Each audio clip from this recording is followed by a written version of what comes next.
What's the meaning of back formation?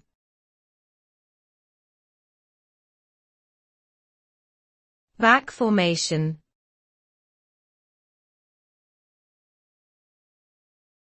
Back formation.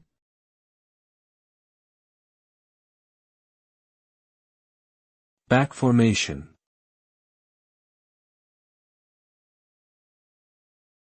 Back formation.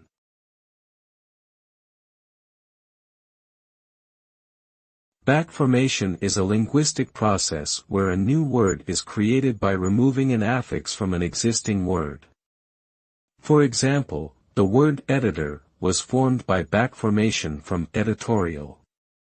The suffix -il was removed to create a new noun. Back formation is often used when people mistakenly assume that a word is derived from another word with a similar ending. This process is common in English, and has led to the creation of many words, such as donate from donation and televise from television. Despite its widespread use, back formation can sometimes create words that are not widely accepted or understood by native speakers.